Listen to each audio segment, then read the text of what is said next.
Mesdames, Mesdemoiselles, Messieurs, amis sportifs, bonsoir et bienvenue à ce numéro de troisième mi-temps, le numéro 20. J'ai beaucoup de plaisir à présenter cette émission en compagnie de messieurs Choalio Diomandé et puis monsieur Magloire Diop. Bonsoir à vous, messieurs. Bonsoir, Sébastien. C'est un plaisir pour moi de vous retrouver. Mais le plaisir aussi est le nôtre. Doit-on arrêter ou reprendre la Ligue 1? C'est le thème de ce 20e numéro de troisième mi-temps. On retrouve tout de suite Salif Bey Ouattara qui nous parle de la Ligue 1 au feu rouge. Des championnats forcés à l'arrêt, des pertes financières colossales pour les clubs et les instances de gestion du football. Le public contraint à rester hors des stades. Reprise timide de certains championnats à travers le monde. Raison principale de tous ces forfaits, la pandémie à Covid-19. La Ligue 1 ivoirienne n'échappe pas à ce triste sort, à l'image des championnats étrangers. Il ne restait que 6 journées à jouer pour que le championnat ivoirien livre tous ses suspens. 6 petites journées pour célébrer le champion de la saison. La situation sanitaire a plombé le championnat. Difficile de parler de reprise du championnat, prématuré de décider de tout arrêter. Comme ce conducteur qui se trouve à un feu rouge, sans trop savoir s'il faut aller à gauche ou à droite une fois que le feu sera vert. C'est dans ce dilemme que se trouvent les présidents des clubs et la Fédération ivoirienne de football. Car il y a beaucoup à perdre dans cette affaire sur le plan financier. Surtout pour les producteurs du spectacle que sont les joueurs qui reçoivent depuis le mois de mars la moitié de leur salaire. S'ils se retrouvent de façon prématurée en fin de saison et que les clubs les libèrent, comment vont-ils s'en sortir? Sachant que pour le moment, aucun mercato n'est ouvert et qu'aucun joueur n'a été bien suivi jusque-là par un potentiel recruteur. La situation reste précaire pour le foot ivoirien. Des sponsors accepteront-ils de financer un plan de relance? Plusieurs clubs vivent au crochet de la redistribution des droits télé et de la subvention allouée par la FIFA. Déjà asphyxiés avant la crise sanitaire, certains ont plus que besoin aujourd'hui d'un oxygène financier. S'il y a reprise ou arrêt du championnat cette saison, que prévoient les dirigeants fédéraux pour 2021? Faut-il soutenir l'idée d'un plan Marshall pour les clubs ivoiriens? Comment la FIFA se prépare à booster ses compétitions? Doit-on essayer, comme les patrons de la Bundesliga l'ont fait, de relancer notre Ligue 1? S'il y a arrêt et que le Racing Club est désigné champion de la saison, quel sort pour le WAC et ici à Oasis, présentement relégable? Messieurs de la troisième mi-temps, la parole est à vous. Merci à vous, Salif Ouattara. Nous aurons au téléphone les avis de certains présidents de clubs sur le thème de ce mercredi. Doit-on arrêter ou reprendre la Ligue 1? Messieurs Choalio Diomandé et Magloire Diop, qu'est-ce que vous choisissez? Magloire, est-ce qu'on doit arrêter ou on doit reprendre? C'est vraiment compliqué, c'est une question difficile. Je pense que la complexité de la chose provient du fait que normalement à cette période, on devrait être en fin de saison. Je pense que la saison de la Ligue 1, la fin était prévue pour le 18 mai. Et là, il se trouve qu'il reste encore 6 journées à disputer. Et on est dans une situation sanitaire qui est très, très difficile. Et les autorités politiques, les autorités sanitaires ne semblent pas encore vraiment disposées à autoriser les activités sportives, surtout celles collectives. Donc, pour toutes ces raisons, moi, je reste très pessimiste par rapport à une reprise de la saison. Personnellement, j'aurais été pour qu'on arrête la saison. Mais cela entraîne beaucoup de choses qu'il faut voir. Je vais lui demander. Écoutez, moi je pense qu'il ne faut pas se voiler la face. Nous sommes dans une situation assez complexe. Il faut arrêter. Il faut arrêter ce championnat. Parce que ceux même qui jouent les clubs au sortir de la réunion, la dernière réunion avec les responsables de la Ligue professionnelle, ne veulent pas reprendre. Ça c'est un cas parce que nous sommes dans une situation compliquée. Le Covid a tout bouleversé. Aujourd'hui, quand vous regardez bien, ces clubs-là disent qu'ils sont en difficulté. Maintenant, parce qu'un club de football, ce n'est pas seulement les salaires, il y a les frais d'entraînement, il y a les frais de déplacement, il y a les blessés qu'il faut soigner, il y a d'autres charges qui sont énormes. Mais moi, je pense qu'il faut vraiment arrêter. Maintenant, s'il y a un plan, puisque au niveau de la FIFA, à travers un plan spécifique, la FIFA a aidé les fédérations, ces associations membres. Maintenant, si cet argent-là peut servir au club afin qu'une reprise soit possible, ça c'est un autre débat. Mais techniquement même, c'est compliqué. Parce que tout à l'heure, Magoula a dit que depuis le 18 mai, le championnat devait être arrêté. Après 2 mois d'arrêt, ça veut dire que quand tu regardes, s'ils doivent reprendre, c'est comme si c'est une nouvelle saison. Donc, c'est au moins 3 semaines, 1 mois de préparation. Ils ont parlé d'1 mois. Un mois de préparation. On finit un mois de préparation, il faut commencer la 21e journée, les autres journées.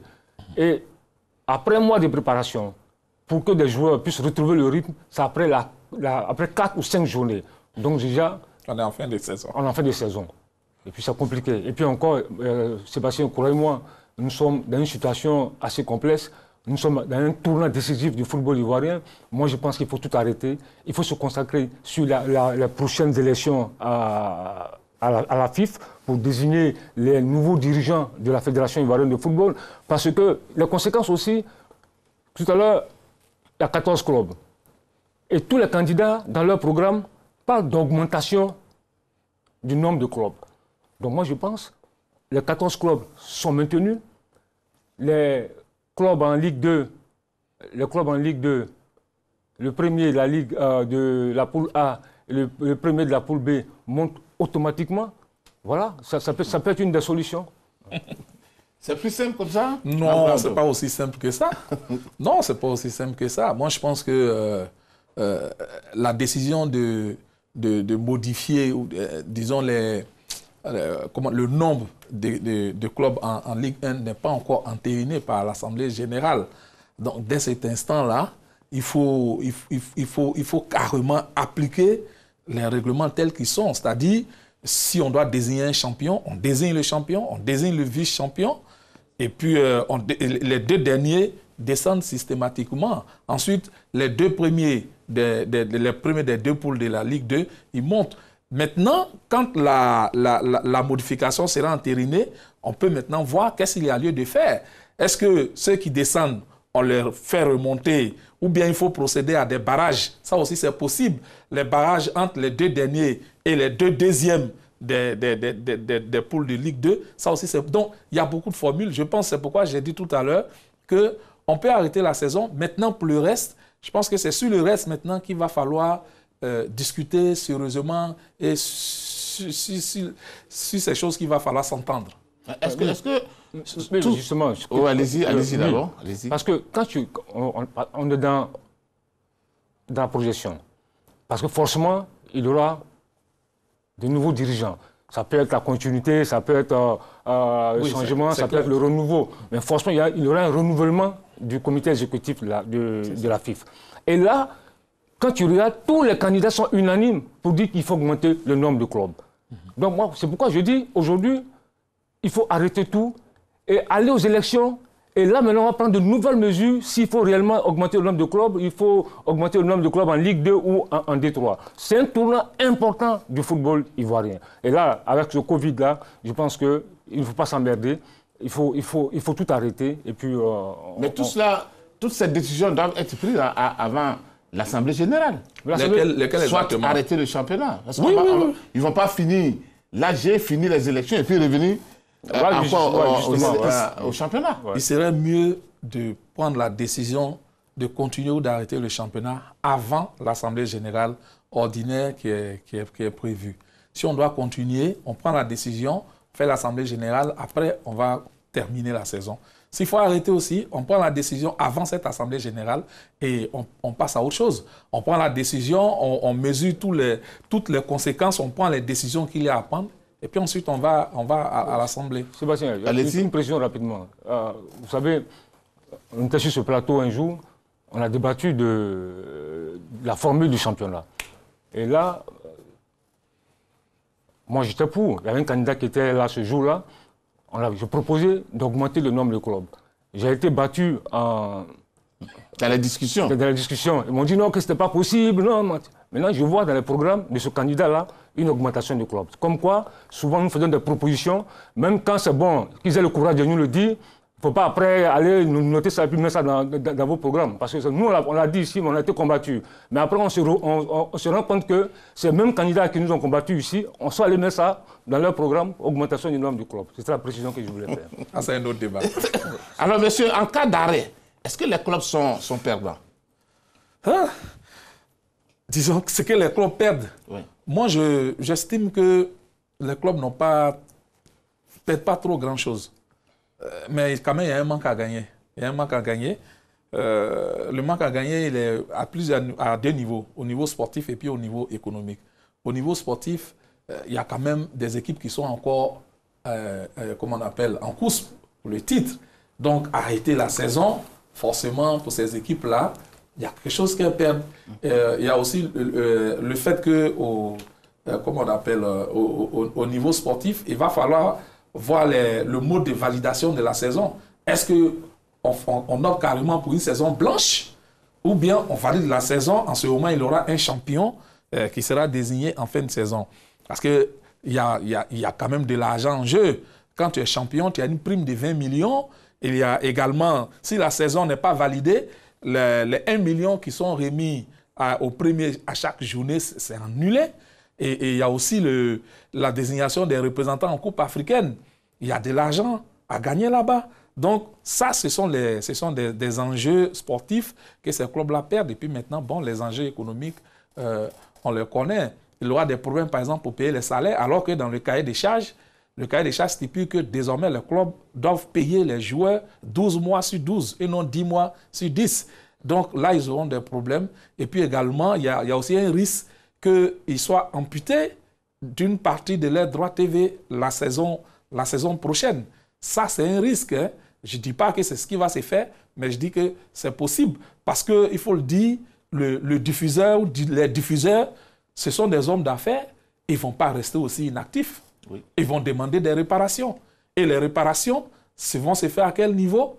La fédération et l'émanation des clubs. Voilà, donc si la fédération doit payer, c'est les clubs qui payent. Ça, c'est clair. Et donc, il y a ce risque-là. Donc, forcément, les clubs, disons, ils sont en fin de saison, ils ont déjà perçu des droits TV, ils n'ont plus trop grand-chose à perdre. Mais au niveau sportif, j'ai dit tout à l'heure, et puis au niveau économique aussi, il y a quelques risques. Chalot? Oui, effectivement, sur le plan sportif, forcément, ça a problème. Il peut y avoir des problèmes parce que quand tu regardes même le classement de la Ligue 1, il reste 6 journées. Le Racing qui a 38 points, le FC San Pedro a 35 points, troisième à SEC 34 points. Ça dit que le titre est jouable pour toutes ces équipes-là. Rien n'est encore joué parce que ça se joue dans un mouchoir de poche. Oui. Donc, sportivement, tout est encore possible. Même au bas du tableau, quand vous avez le WAC qui est 13e, Isha Ouazi 14e, il y a 2 points entre Isha et le WAC. Et puis, il y a seulement 4 points entre le WAC et le premier non relégable, WAC FC. Vous voyez que tous, ils se tiennent. Maintenant, s'il faut arrêter, qu'est-ce qu'il faut faire? Mais moi, je pense qu'en Angola, ils ont trouvé la meilleure formule. C'était une année blanche, ils ont annulé.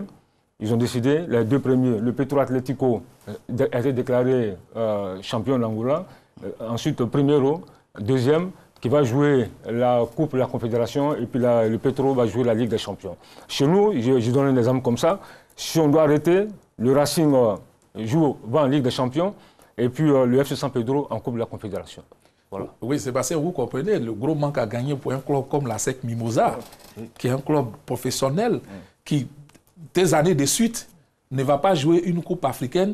C'est un très gros manque à gagner pour la SEC Mimosa. est-ce que c'est quelque chose qui irait à la SEC? Voici des questions que nous nous posons. Donc, il est clair que cette décision de valider ou de ne pas valider la saison va profiter à certains clubs, mais il y a d'autres qui seront forcément lésés. Maintenant, dans l'intérêt peut-être général, il va falloir prendre une décision. Mais je pense que ce sont les autorités politiques qui, rapidement, à mon avis, devraient mettre fin à tout ce suspense-là en disant clairement, comme en France, par exemple, qu'avant le mois de septembre, il n'y a pas de championnat de quelque discipline que ce soit. En ce moment, tout est clair et tout le monde arrête. Moi, c'est mon avis. Là, tout le monde est suspendu. On attend le 31 mai la réunion du Comité national de sécurité.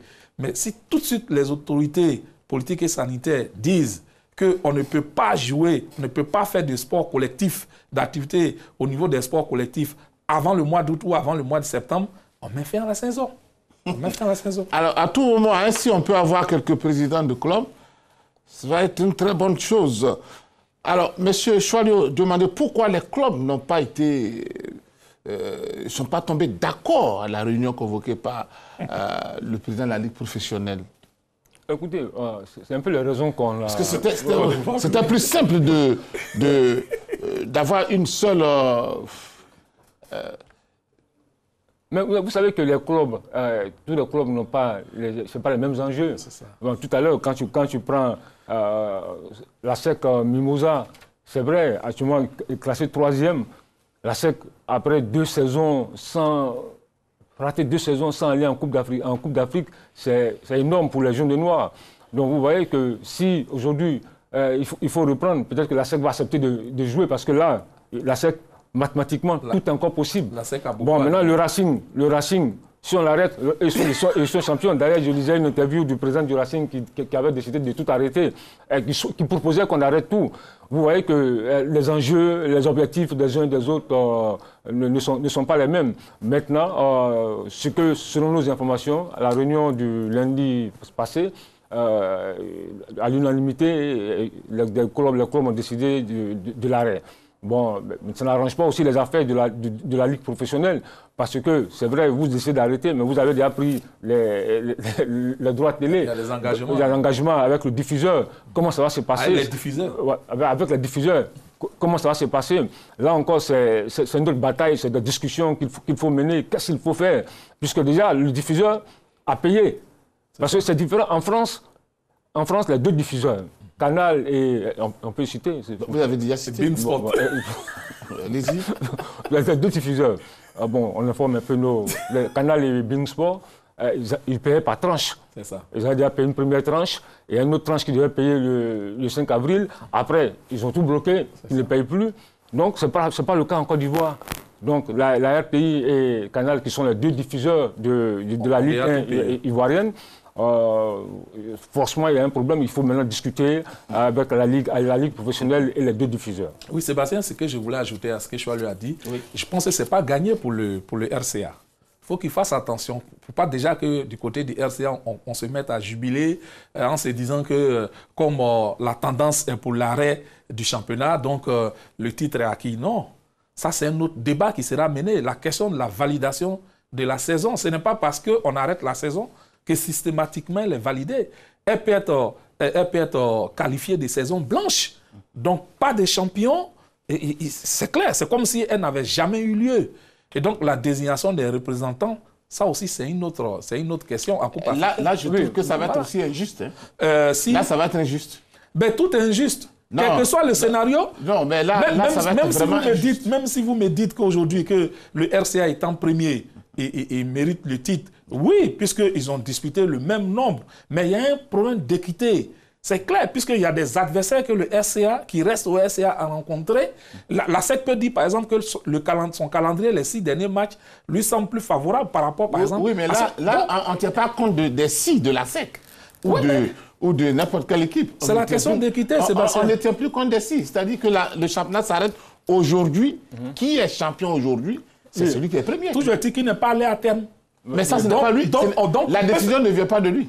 Oui, mais donc on peut faire une saison blanche. Le choix de l'arrêt ne vient pas de lui. On peut faire une saison blanche Alors, aussi. quand on fait une saison blanche, oui. on ne va pas désigner encore le représentant. On peut désigner les représentants en Coupe africaine. Ça ne sera pas juste.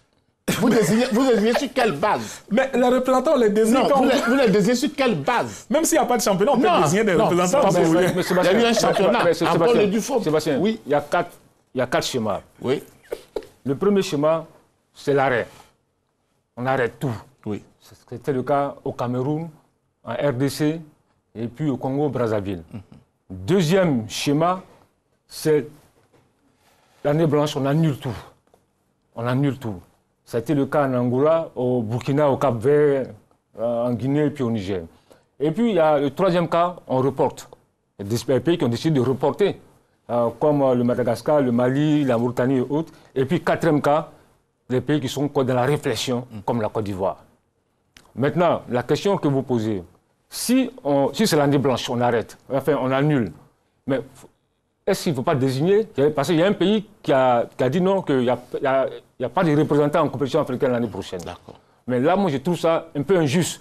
Bon, en Angola, par contre, ils ont dit non, on annule, c'est l'année blanche, mais les 2 premiers vont en compétition africaine. C'est ça. Donc là, chez nous, ce sera une discussion. Il faut voir avec le club, avec la ligue professionnelle. Non, c'est pas encore gagné. Voilà, il faut voir. Mais maintenant, le bon sens aurait voulu, si on annule, qu'on arrête, que les 2 premiers qui sont arrêtés là, après la 20e journée, nous représentent en compétition africaine. Voilà. Ça, c'est ce qui est logique. C'est ce qui est logique. On peut aussi prendre les 2 qui nous ont représentés l'année dernière aussi. Non. Aussi, on peut... Ça, c'est l'année dernière. Parce qu'on annule la saison. C'est une saison blanche. C'est comme si elle n'a jamais existé. Et on prend pourquoi on veut opter pour une année blanche?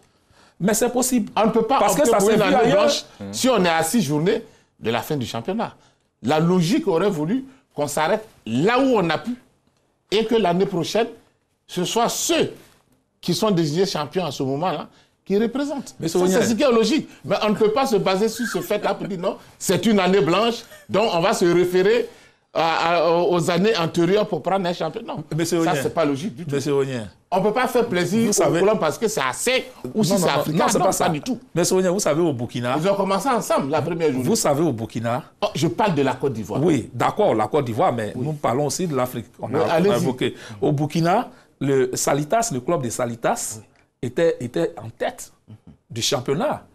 Ils ont choisi de faire une saison blanche.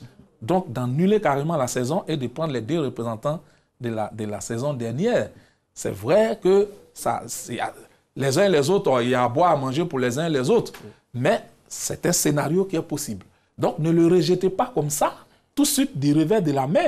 Au contraire, il faut l'intégrer comme une possibilité en cas d'arrêt de la saison. C'est ce que je voulais dire. Donc, ce n'est pas encore... En cas d'arrêt, ça dit maintenant. Maintenant, la 20e journée, c'est possible qu'on puisse dire que c'est une saison blanche. Il n'y a pas de champion, comme si la saison n'a jamais existé, et que c'est les 2 de la saison dernière qui nous représentent. Ça, c'est possible. Oui, mais c'est possible. Mais attends, il y a une chose. Donc, ce n'est pas encore gagné pour le Racing. Mais Magloire, c'est vrai, arrêt ou annulation? Non. Oui, non. Là, on arrête d'abord. Parce que c'est différent. C'est différent. Il y a des choses. Ce que je veux dire, il y a 2 choses. On arrête la saison. Oui. Maintenant, il y a la question de la validation de la saison. Est-ce que... Comment on valide la saison? Est-ce qu'on dit, comme Sébastien, apparemment je le comprends bien, ça dit que pour lui, à la 20e journée, on prend en compte le classement qui est là, celui qui est en tête, il est champion, et les 2 autres, s'il faille qu'ils descendent, ils descendent, et puis les 2 premiers représentent la Côte d'Ivoire en compétition africaine. Ça, c'est un schéma.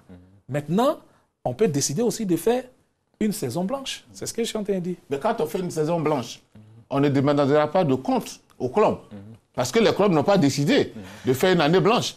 Si tu me donnes les moyens pour faire le championnat et que, pour des raisons quelconques, on s'est arrêté à la 20e journée, tu prends la décision en disant que la saison s'arrête là, c'est une année blanche. Ce que tu m'as donné pour organiser le championnat qui s'est arrêté à la 20e journée, c'est gratuit. C'est ça. Là, c'est toi qui supportes. C'est une possibilité aussi. Oui, c'est une possibilité. C'est une possibilité. Là, c'est logique. Là, c'est la FIF qui supporte. Non, là, c'est logique. Voilà. Là, c'est logique. Donc, si nous sommes d'accord à ce niveau-là, il n'y a pas de problème. Mais Sinon, ça ne va pas être aussi facile que ça. Ah, vous voyez, sur le plateau, on a des problèmes. Donc, imaginez un peu une réunion de clubs à la Ligue professionnelle. Imaginez, eux qui ont des intérêts directs. On va essayer d'écouter M. Sori Diabaté. Il était face au président du club pour parler de cette affaire, soit d'arrêter le championnat ou bien de reprendre le championnat. Ça n'a pas été une réunion aussi facile, mais nous écoutons quelques propos de M. Sori Diabaté.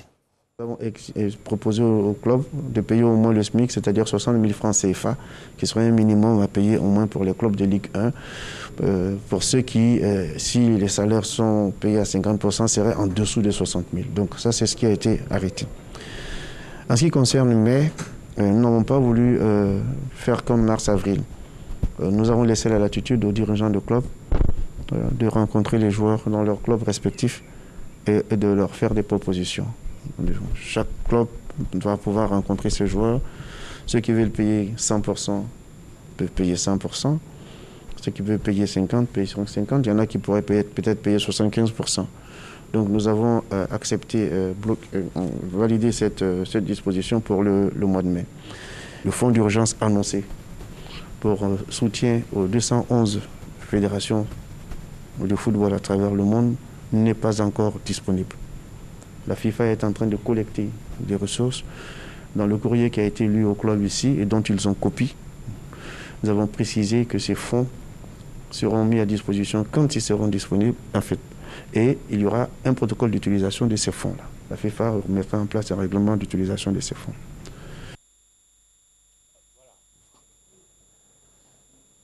Vous avez entendu M. Sori Diabaté. Monsieur, il était question à la Ligue professionnelle de négocier avec le club. Il faut payer les joueurs, il faut l'administration, il faut payer tout le monde à une certaine hauteur. Ce qui est logique, puisqu'ils ont déjà décaissé de l'argent qu'ils ont donné au club. C'est de ça qu'il s'agit. Vous connaissez, moi, ma position sur cette question. Moi, je l'ai dit, les clubs, dès l'instant où ils ont encaissé la totalité des droits TV et quasiment des subventions, il faut qu'ils payent les joueurs en totalité. Il faut qu'ils payent les joueurs en totalité. Pour vous, il n'y a même pas de négociation. Moi, telle est ma position. Telle est ma position. Maintenant, il est clair que ce n'est pas à la fédération d'imposer comme on appelle, une telle décision au club. C'est un contrat entre les clubs et les joueurs. Donc, c'est des négociations qui doivent avoir lieu entre les clubs et les joueurs. Mais moi, si j'étais joueur, mais il n'est pas question, vous allez payer les 100%. Ça c'est moi ma position. Parce que j'estime que les clubs ont eu les moyens pour payer les joueurs. Ça, c'est ma position. Cholio. Oui, écoutez, c'est vrai que il y a eu une réunion, les joueurs, les représentants des joueurs locaux. Je vais parler de Sissé Abdou Karim, le gardien de la SEC, et puis l'autre gardien de l'Africa Sport, Mohamed Gbané, ont participé à la réunion de la Ligue professionnelle qui résolve avec les clubs de Ligue 1. Bon, il a été décidé que la Ligue demande aux clubs de discuter avec leurs joueurs. C'est ce qui est logique. C'est le club, c'est maintenant au club de convaincre leurs joueurs.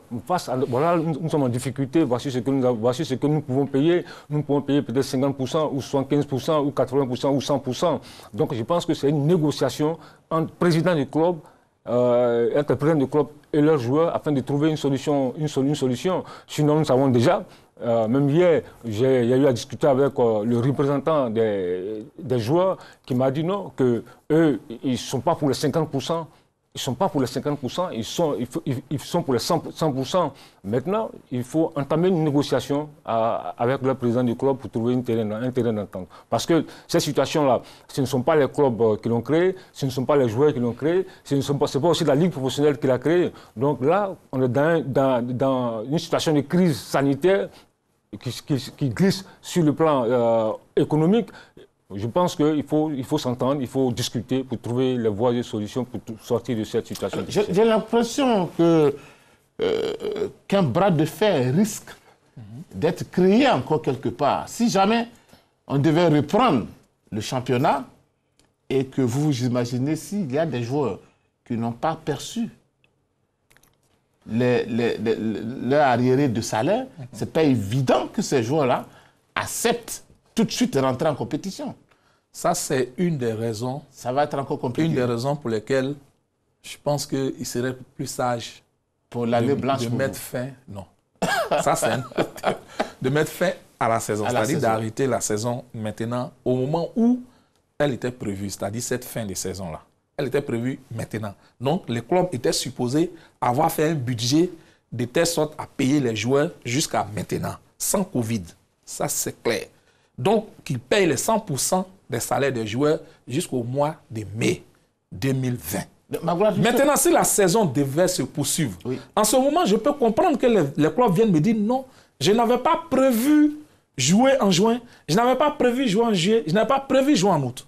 Dès cet instant, on peut parler maintenant de rallonge, de leur donner plus de moyens parce qu'ils ont des dépenses supplémentaires. Mais là, la saison il était prévu se terminer en mai. Il était question pour eux de faire un budget, payer des joueurs jusqu'au mois de mai.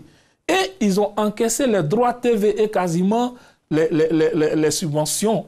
Donc, ils doivent payer les joueurs. Maintenant, moi, je ne suis pas un joueur. C'est aux joueurs d'être forts face à leurs employeurs pour qu'ils entrent en possession de leurs dû. Et comme vous le dites, on peut aller vers un blocage. Même si on décide de reprendre la saison et que les joueurs disent « nous, on veut l'autre moitié de nos salaires, sinon on ne joue pas », pour moi, ils seraient dans leurs droits. Oui, Sébastien. Moi, je pense que... Vous avez discuté avec les joueurs, vous sentez que ils ont vraiment envie qu'on leur donne la totalité de leur argent? Oui, absolument, absolument. Ils sont focus là-dessus. Ils réclament les 100%. Maintenant, comme je le dis, ça va maintenant dépendre des négociations. Mais vous savez, il y a une chose qu'il faut souligner. C'est vrai que le championnat devait prendre fin le 18 mai. C'est-à-dire qu'à la fin du mois, on paye les derniers salaires pour ceux qui ne payent pas sur l'année. Mais la FIFA, face à ce Covid-19, a mis en place un fonds de secours immédiat pour le Covid-19. On s'est dit, bon, OK, nos associations sont en difficulté face à cette situation. Donc la FIFA va dégager les moyens. Il y a des fédérations qui ont déjà reçu. Bon, chez nous, en Côte d'Ivoire, on dit qu'on n'a pas encore reçu. Mais ce fonds-là, quand on reçoit, moi je pense, le bon sens aurait voulu, si on doit reprendre, même si les clubs refusent de reprendre, mais il faut dégager une partie, remettre au club, afin que ces clubs-là puissent souffler. Moi je pense, parce que c'est un fonds de secours immédiat. S'il n'y a pas le Covid, ce fonds-là ne serait pas dégagé maintenant. Mais moi, je ne peux pas aussi accepter que la Fédération ivoirienne de football, au cas où elle percevait ce montant-là de la part de la FIFA, je pense qu'il serait mieux d'organiser ça autrement et d'amener les athlètes à la fédération pour encaisser cet argent. Oui. Parce que ce qu'on donne n'arrive même pas. Bon, okay. Je pense qu'aujourd'hui, il faut organiser ça autrement. C'est pour ça que les problèmes de cahier de charges, il faut être vraiment rigoureux là-dessus. Oui, parce qu'aujourd'hui, les clubs font ce qu'ils veulent. Oui. C'est que pour ce qui est de la FIFA, dont je suis en train de parler, il y a deux sortes. Hein. Il y a le fonds forward et puis il y a le fonds d'urgence qui a été mis en place par rapport, comment on appelle, au Covid. Voilà, par rapport au Covid. Donc, c'est différent. Les fonds forward sont soumis à un protocole d'utilisation. Vous signez une convention d'utilisation avec la FIFA. C'est sur la base de cet accord-là que la FIFA fait son audit. Dit, cet argent doit être utilisé pour telle chose, doit être utilisé pour telle chose, doit être utilisé pour telle chose. C'est très strict. Donc, quand la FIFA vient faire son audit, si c'était prévu pour entretenir les véhicules, il faut qu'il sache effectivement si ça a servi à entretenir les véhicules. Ça, c'est le fonds forward. Donc, il y a un protocole d'utilisation. Maintenant, la FIFA, par rapport à la crise du coronavirus, a prévu mettre en place un plan d'urgence, une aide d'urgence aux différentes fédérations. Et cette aide-là est destinée aux acteurs, aux clubs et aux joueurs. Donc, il y a un distinguo qu'il faut faire entre les fonds forward et les fonds d'aide d'urgence. Les fonds d'aide d'urgence, dès que la fédération les reçoit, elle doit automatiquement, puisqu'ils sont destinés aux clubs et aux joueurs, il faut les donner. Par contre, les fonds forward, là, ça dépend de la convention que vous signez avec la FIFA. Ok, Sébastien. Oui. Depuis que je parlais, depuis que tout à l'heure quand j'ai parlé, je n'ai jamais parlé de fonds forward. J'ai parlé de fonds de secours immédiat. Donc, fonds forward, je n'ai pas parlé de fonds forward. Déjà, il y a 2 pays. Sur ce fonds de secours immédiat Covid-19, l'Angola. L'Angola, la Fédération angolaise de football a décidé une partie de cet argent-là destiné aux clubs. Donc, il y a 47 clubs qui ont perçu cet argent. En Mauritanie, en Angola, en Gambie, c'est plus en Gambie plutôt. En Gambie, 47 clubs qui ont perçu. Même les ligues régionales ont perçu cet argent. En Mauritanie, sur le fonds de secours immédiat, les clubs ont perçu de l'argent. Les joueurs ont perçu de l'argent. Je dis bien les joueurs. C'est-à-dire qu'ils ont répertorié 30 joueurs par club. 30 joueurs par club. Et tous ces joueurs-là ont perçu cet argent du fonds immédiat de secours Covid. Les arbitres ont été payés. Les médecins ont été payés. Les ligues amateurs, les ligues régionales ont été payées. Donc, je pense que chez nous, c'est possible de le faire. S'il y a des fédérations qui l'ont fait avec ce fonds, qui ont redistribué cet argent aux clubs, aux ligues, aux arbitres, aux joueurs et autres, on peut le faire chez nous. Maintenant, ce que vous dites, là, je suis d'accord avec vous, parce que si ce fonds-là doit être redistribué aux clubs, il faut vraiment surveiller ce fonds. Il faut des garde-fous. Oui, mais justement, la FIFA ne fait rien au hasard. Elle a déjà dit, même les fonds d'aide d'urgence, ça sert par rapport aussi à un protocole. Quand la FIFA te dit que cet argent est destiné aux joueurs, elle veille après si effectivement cet argent allait aux joueurs. Donc c'est clair, si cet argent arrive aujourd'hui à la fédération, il y a un protocole qui est mis en place avec la FIFA. Et c'est ce protocole-là que la Fédération ivoirienne de football va suivre. Elle ne peut pas faire autre chose. La déclaration du président Sori tout à l'heure, il a dit qu'ils n'ont pas encore reçu cet argent. Donc, on ne peut pas, comme on le dit au quartier, faire par là, c'est quelque chose qu'on n'a pas encore reçu. Donc, quand cet argent viendra, je pense qu'il ira là où il doit aller. Et la FIFA, elle va contrôler cela. Si cet argent allait ailleurs, on le saura. Alors, Magoula, il faut quand même qu'à un moment donné, je reviens encore là-dessus, il faut qu'à un moment donné, on applique un peu le cahier des charges. Ah Sinon, oui. c'est un peu, on ne protège pas les joueurs en réalité. Oui. Je suis d'accord avec vous. Je suis d'accord avec vous. C'est depuis 2014. Quand j'entends certaines personnes dire il faut, comme si ça devait être une révolution dans le football ivoirien. Non. Cette histoire, c'est depuis 2014 que les clubs se sont assis pour parler de la mise en œuvre. Tout le monde est d'accord, puisque depuis 2011 déjà, la CAF a commencé à mettre en place la licence au club. Et, comme on appelle, cela a été répercuté au niveau des différentes fédérations. On a demandé à faire des licences pour les clubs au niveau des différents championnats. Donc, depuis 2014. Mais il se trouve que c'est seulement cette année que la décision a été prise de mettre en œuvre ce cahier de charges. Maintenant, une chose est de prendre une décision, de dire, OK, cette année, on met en œuvre. Et une autre est de effectivement faire ce qui est contenu dans le cahier des charges.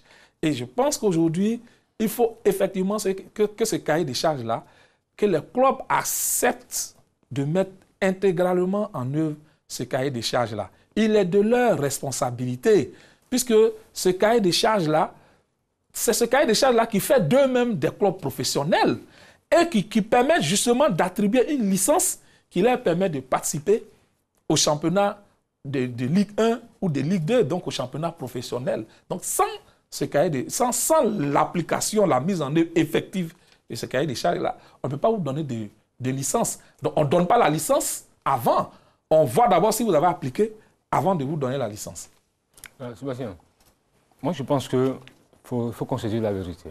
Oui. Ce n'est pas au club d'accepter. C'est à la Fédération ivoirienne de football de l'imposer au club. Parce que Si on attend que les clubs acceptent, on va aller jusqu'en 2040, hein, si on est encore vivant, parce qu'ils ne vont jamais le faire. Donc, c'est à la fédération de prendre ses responsabilités et de l'imposer aux clubs. OK, les gars, dans 2 ans, les clubs qui ne vont pas respecter le cahier des charges seront rétrogradés en division inférieure. C'est fini. Mais s'il faut attendre que les clubs acceptent, mais ils ne vont jamais l'accepter parce que ça ne les arrange pas. Parce qu'avec le cahier des charges, il y aura une sélection naturelle. Il y a des clubs qui vont disparaître. Il y a des plein de clubs qui vont disparaître parce qu'ils ne pourront pas tenir le rythme. La SEC sera toujours en vie. L'UFC San Pedro peut-être en vie. Mais les autres, là, ça sera compliqué. Donc, je pense que c'est à la fédération de prendre ses responsabilités. Parce que ce cahier des charges-là, moi, je me souviens très bien, en janvier 2014, il y a 6 ans de cela, M. Sori Diabaté, le président de la Ligue professionnelle, avait déjà annoncé l'année prochaine, nous allons appliquer le cahier des charges. L'année prochaine, en janvier 2014, une déclaration au centre des métiers de Benjerville. J'ai retrouvé ça dans mes archives, cette déclaration, 2014. 6 ans après, on est encore à la traîne. Donc je pense que la fédération doit pouvoir prendre ça. Parce que le cahier des charges, comme Magloire l'a dit, comme tu l'as aussi souligné, ça va changer beaucoup de choses. Ça va protéger les joueurs. Si les joueurs sont protégés, qu'ils sont bien rémunérés, forcément, ils vont produire du bon football. S'il y a du bon football, nos équipes seront compétitives sur le plan africain. Donc, tant qu'on ne protège pas les joueurs, on ne protège pas les entraîneurs, les acteurs ne sont pas protégés, on sera dans le bricolage. Il faut sortir de ce bricolage-là. Ce cahier des charges doit pouvoir protéger le footballeur. Parce que chez nous, c'est en Afrique qu'on voit que les dirigeants sont plus riches que les footballeurs. C'est en Afrique qu'on voit que des gens de la fédération sont souvent plus riches même que des footballeurs. C'est ici on voit ça. Tu vois? Donc moi je pense qu'aujourd'hui il est grand temps de mettre en place ce cahier de charges. Ça va aider les footballeurs, ça va aider les clubs, et il y aura une sélection naturelle. Les petits clubs qui ne vont pas tenir la route vont disparaître d'eux-mêmes. Oui, non, mais il ne faut pas qu'on nous donne l'impression que ce cahier des charges-là, c'est quelque chose qui n'a jamais existé et dont on ne sait même pas de quoi il s'agit. C'est extraordinaire. Voilà, non. Lui-même, je suis en train de le dire. En 2014, il y a eu un séminaire. Ça veut dire quoi? Les clubs ivoiriens, là, ils savent ce que c'est. Les clubs ivoiriens savent ce qu'on appelle cahier de charges. Donc, quelqu'un ne va pas sortir de masse maintenant pour venir nous parler de cahier de charges. Ce n'est pas une nouveauté. C'est quelque chose que nous connaissons tous. Mais le problème, ce n'est pas la nouveauté. C'est l'application. Oui, mais laisse-moi aller jusqu'au bout. Voilà, c'est l'application. Laisse-moi aller jusqu'au bout de mon développement. Donc, d'abord, ce que je veux dire, parce qu'on entend beaucoup de choses. On a l'impression que c'est quelque chose qu'on veut nous apprendre. Non, on ne nous apprend rien sur le cahier des charges. C'est quelque chose que nous connaissons depuis 2011 et que les clubs ivoiriens connaissent depuis 2014. Ils ont fait des réunions, il y a eu des commissions pour cela, il y a des instances qui ont été déjà mises en place. Donc, maintenant, comme je l'ai dit, la question, maintenant, moi je dis même, c'est l'application. Bon, l'application, il faut voir comment on applique. C'est ça. Sinon, c'est cette année que les clubs ont accepté, avec la Ligue professionnelle, cette année qu'ils ont accepté la mise en œuvre du cahier des charges. C'est cette année. Donc, ça veut dire que, c'est pourquoi on ne s'entend pas, mais moi je dis que le cahier des charges est en œuvre. Actuellement, le cahier des charges est en œuvre. Maintenant, c'est à la fin de la saison. À la fin de la saison, que la Ligue professionnelle fait l'évaluation. La Ligue professionnelle fait l'évaluation de la saison. Comment vous avez géré la saison à partir du cahier des charges. Et c'est à la fin de la saison, à partir de cette évaluation, que la Ligue professionnelle maintenant attribue les licences clubs. C'est-à-dire sur la base des critères que les clubs connaissent. Les clubs, ils connaissent. Ils ne vont pas me dire qu'ils ne connaissent pas ce cahier des charges. Donc c'est à la fin de la saison qu'on fait ce contrôle-là et que maintenant, comme Charles l'a dit, il y a des critères impératifs, il y a des critères qui ne sont pas impératifs. Donc à partir des différents critères, si tu es arrivé, tu as un certain nombre de lacunes qui imposent que ce club soit rétrogradé, il sera rétrogradé. Maintenant, il y a des critères aussi qui peuvent être corrigés. C'est comme un audit. Mais c'est à la fin de la saison qu'on fait l'évaluation. Donc maintenant, c'est au club, justement, pendant cette saison, justement depuis le mois de d'août, de septembre, c'est au club de mettre en œuvre à leur niveau ce cahier des charges-là. Et puis quand la saison sera terminée au niveau de la ligue professionnelle, il va maintenant y avoir l'évaluation. Chaque fois que me parle de la DNCG qui est en France, mais la DNCG, c'est en fin de saison qu'elle fait l'évaluation. C'est en fin de saison. C'est-à-dire quand la saison est terminée, on prend maintenant vos comptes et puis on voit comment vous avez fonctionné sur la saison. Est-ce que vous avez fonctionné par rapport aux critères qui étaient établis? Oui. C'est comme cela. Donc c'est en fin de la saison qu'on voit si tu as appliqué ou si tu n'as pas appliqué. Sinon l'application, ce n'est pas dans la bouche. L'application, c'est des faits. Et c'est en fin de saison qu'on voit effectivement si vous avez appliqué ou si vous n'avez pas appliqué. Sébastien, je ne suis pas d'accord avec lui. Parce que, effectivement, même quand M. Sori Diabaté, on l'avait invité sur le plateau de JDS, on a eu le débat, je lui ai dit que ce n'était pas comme ça. Parce que, voyez un championnat qui a commencé, une 20e journée. On parle de cahier des charges. Mais si vous voulez contrôler, c'est seulement la SEC qui respecte ce cahier des charges. Peut-être à 1 degré moins de l'FC San Pedro. Les autres là ne respectent pas, mais ils jouent. Tu n'en sais rien. Attends, comment je n'en sais rien? Attends, comment je n'en sais rien? Attends, nous sommes tous là. Attends, tous ces clubs ont des terrains d'entraînement. Tous ces clubs, à part la SEC, non, j'arrive. Dans le cahier des charges, j'arrive. Le terrain d'entraînement, il peut être loué. Laisse-moi terminer. Il peut être loué. On ne dit pas d'être propriétaire d'un terrain d'entraînement. Tu as parlé. On va écouter OK. Tous ces clubs-là ont des responsables financiers? Oui. Tous ces clubs-là. Attends, Magloire, il faut arrêter de me distraire. Comment tu as dit qu'ils n'ont pas de comptabilité? J'arrive. Vous savez, tout à l'heure, il a pris l'exemple de la DNCG. Mais la DNCG dont tu parles là, quand tu dis que c'est en fin de saison, elle fait l'évaluation, elle se projette aussi sur la nouvelle saison. C'est pourquoi en France... Attends, non, j'arrive. C'est pourquoi en France, la DNCG, avant la nouvelle saison, il y a un contrôle qui est fait. Monsieur... Mais sur la base de la saison écoulée... Laisse-moi terminer. Attends, excuse-moi, laisse-moi terminer. Monsieur... Club Bastia ou Nîmes ou Niort, présentez-nous les garanties de la saison 2021. Est-ce que vous serez en mesure d'assurer de payer les salaires? Vous montrez les garanties.